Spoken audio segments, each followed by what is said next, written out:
Hi friends, आज आपण करणार आहे लो कॅल ढोकळा। यासाठी मी 2 बाउल ओट्स घेतलेले आहे।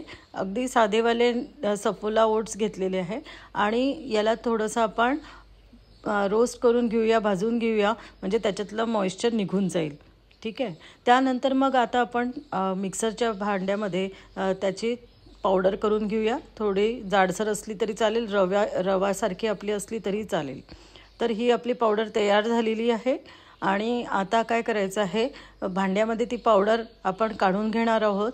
यामध्ये अर्धी वाटी रवा टाकणार आहोत, अर्धी वाटी बेसन टाकणार आहोत आणि यामध्ये आपण आता या सगळ्यांना मिक्स करून घेणार आहोत। तर ह्यानी काय होईल, रव्याने थोडंसं जाळीदार होईल ढोकळा। आणि 1 वाटी आपण आता याच्यात दही टाकून घेणार आहोत। ठीक आहे। या सगळ्यामध्ये आता आपल्याला जसं आपलं ढोकळ्याचं पीठ असतं त्याप्रमाणे आपण याला पाण्याने पातळ करून घेणार आहोत। तर इथे मी आता 2 वाट्या पाणी टाकलेलं आहे, पण अजूनही घट्टसर मला वाटते आहे, तर मी अजून 1 वाटी पाणी त्याच्यात ॲड करते आहे। तर जसं आपलं साधारण पातळ इडलीचं बॅटर वगैरे असतं तसं बॅटर तयार करायचं आहे। इकडे ज्या ढोकळा भांड्यामध्ये आपल्याला लावायचं आहे त्यामध्ये आपण पाणी गरम करून घेणार आहोत आणि जी ढोकळा प्लेट आहे त्याला पण तुम्ही एक साधी प्लेटही घेऊ शकता, त्याला थोडंसं तेलाने ग्रीस करून घेणार आहोत। तर आता हे पहा, थोडं रेस्ट केलं आहे हे आपलं पीठ, जवळपास 10 मिनिट ठेवलेलं आहे। तिकडे पाणी पण गरम झालेलं आहे। याच्यामध्ये मीठ टाकून घेऊया चवीनुसार। बघा, या कन्सिस्टन्सीचं असलं पाहिजे। आणि मी काय करते आहे, या सगळ्याला 1 इनोचं पॅकेट, जे नॉर्मल इनो ते टाकते आहे आणि थोडंसं पाणी टाकलेलं आहे। तर बघा कसं छान फ्लफी झालेलं आहे, हलकं झालेलं आहे पीठ। आणि आता आपण या ज्या प्लेटमध्ये ढोकळा करायचा आहे त्या प्लेटमध्ये ओतून घेऊया। आता ही प्लेट जराशी टॅप करून घ्यायची आहे, म्हणजे एअर निघून जाते आणि मगच ठेवायची आहे।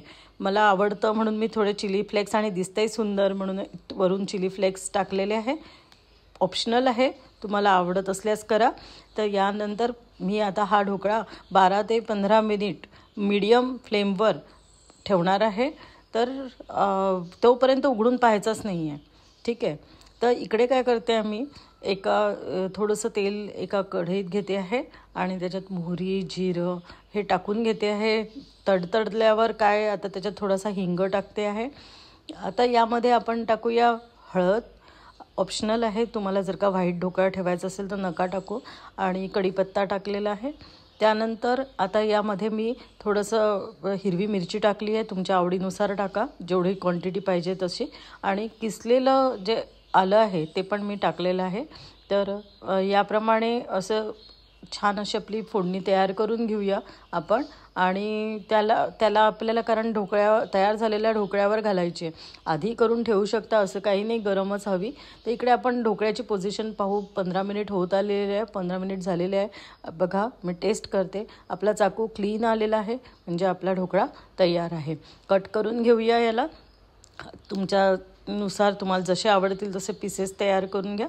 आणि मग ह्यावर आता आपण तयार केलेला जो तडका आहे तो टाकून घेऊया।